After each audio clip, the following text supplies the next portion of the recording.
again.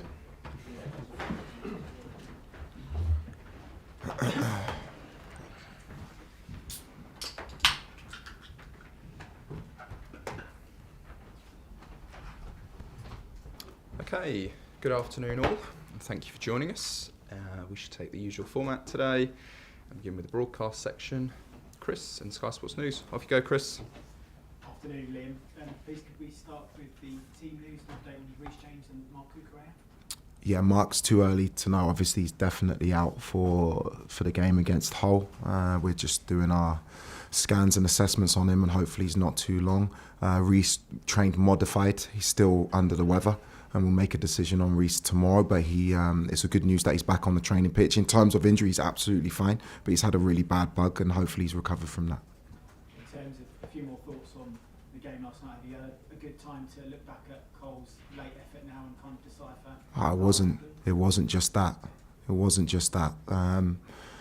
Yeah, balanced view is 99% of the game was in what I want to see, in terms of with the ball, in terms of without the ball, in terms of our defending set plays, in terms of our threat on set plays, in terms of our energy, our courage, our habits. It was very, very good. Just those moments of switching off, and they're the bits where we need to improve. But saying that, there's a lot of good in what we did last night, and there's ways you can focus on that and make sure that's even better. A trip down memory lane for you. Yeah, man.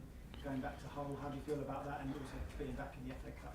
Firstly, people for me, Hull City is very special to me. My grandma was a season ticket holder. She passed away a year to the day pretty much when I took that job. I think she did the draw. I've got my family coming up. I probably need about 20 tickets.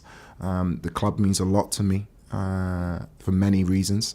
And yeah, hopefully we can put on a really, really good show, but it'll be amazing to go back.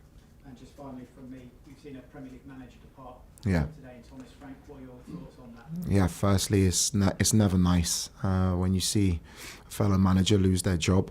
Thomas, I've met a few times. He's a fantastic guy and a fantastic coach.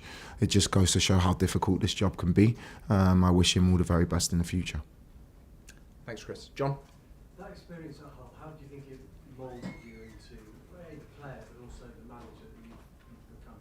Yeah, without Hull, without the experience of being there as a player and as a manager, I wouldn't be sat here. I've got a lot to thank the club for.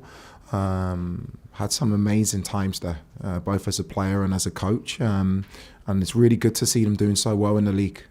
It's a great club, great people, great fans, it's a great city. And it's going to be an emotional one for me to go back. And is this an opportunity to make wholesale changes and give a few players a rest? Obviously gone next week without a game. No, it's a tough game.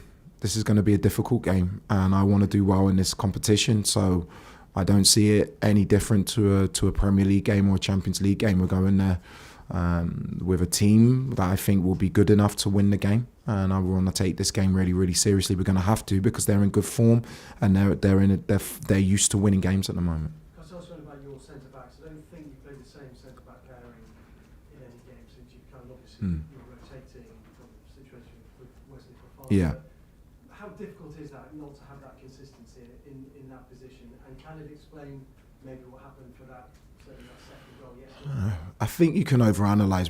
Didn't matter who was on the pitch in that moment, we should have dealt with that situation. You're talking about isolated incidents that have cost us 2 points. I felt, like I said, the 99% of that performance was very, very good. In terms of Wes, he's had injury issues, and I want to make sure he doesn't break down again. He's an outstanding player. But always you want consistency in your back line, and I'm sure we'll get there in the end. How long, it's a difficult question, but how long do you think it will be before Wes can play back-to-back games? Well, for the first time in a long time, he played back-to-back from midweek to the weekend.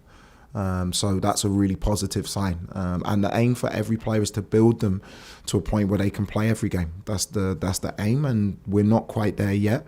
But with the medical team that I'm working with and the way we're working, I'm confident we can get them there. Thanks, John. Liam? Hi, Liam. I wanted to ask about Mamadou Sarr. He's a player that you know very well.